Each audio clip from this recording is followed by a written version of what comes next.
Ribuan barang bukti dari berbagai tindak pidana umum dimusnahkan oleh Kejaksaan Negeri Nganjuk. Pemusnahan barang bukti tersebut dilakukan karena perkara yang bersangkutan sudah berketetapan hukum tetap atau inkrah. Ribuan barang bukti yang dimusnahkan diantaranya barang bukti narkotika, psikotropika, senjata tajam, dan barang bukti jenis lainnya. Dari 109 perkara, sebanyak 25 perkara adalah kasus narkotika dengan barang bukti sabu-sabu seberat 238,76 gram.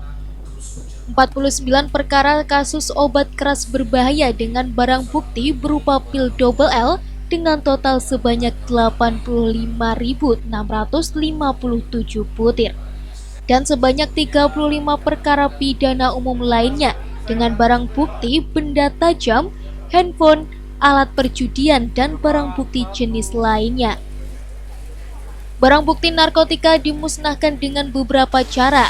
Untuk sabu-sabu dan pil double L dimusnahkan dengan menggunakan mesin blender dan dilarutkan ke dalam air. Kemudian untuk barang bukti lainnya dimusnahkan dengan cara dibakar, sedangkan untuk barang bukti senjata tajam dipotong menggunakan gerinda mesin.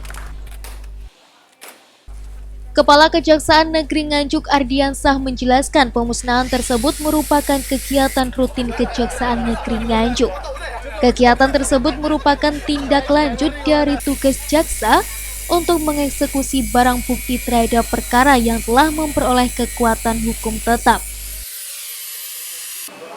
Terima kasih dapat kami sampaikan kepada rekan-rekan media bahwa pada hari ini Kejaksaan Negeri Nganjuk melaksanakan eksekusi terhadap barang bukti tindak pidana yang telah mempunyai hukum tetap untuk tahun 2023.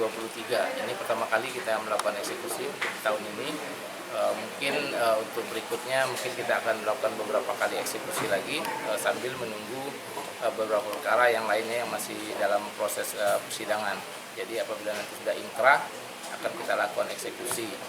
Kemudian dapat kami sampaikan juga bahwa pada hari ini jumlah barang bukti yang kita eksekusi itu terdiri dari 109 perkara. Dan perkara ini bukan hanya di tahun 2023, ini bisa jadi perkaranya dari tahun 2022, mungkin ada yang upaya hukum, banding, kasasi dan sebagainya. Namun sebagian besar ini hanya sampai ke tingkat pengadilan negeri. Jadi hari ini kita eksekusi. Pak Kajari, untuk barang bukti yang dimusnahkan berupa apa aja, Pak? Barang bukti ini lebih banyak dari perkara narkotika. Jadi kalau kita lihat berupa sabu-sabu, pil double L, kemudian juga dari tindak pidana umum lainnya seperti senjata tajam, kemudian ada barang bukti berupa pakaian dan sebagainya. Bapak menyikapi barang bukti yang ada di Kabupaten Nganjuk ini kan kebanyakan narkotika ya, Bapak. Bagaimana Bapak mungkin pesannya atau tanggapannya, Bapak? Baik, terhadap penyelesaian perkara tindak pidana narkotika ini sebenarnya eksekusi barang bukti ini kan bentuk penyelesaian perkara juga. Jadi kalau sudah diputus oleh pengadilan tapi belum kita eksekusi itu belum selesai. Nah, untuk menyikapi harus kita selesaikan peredarannya sampai ini kita musnahkan, dan kemudian ini mungkin menjadi pelajaran, nanti rekan-rekan media bisa memberikan informasi kepada masyarakat bagaimana proses persidangan tindak pidana yang kita laksanakan, baik hukuman dan denda bagi pelaku tindak pidana narkotika. Dari Nganjuk, Lailatul Tias, TV7 News melaporkan.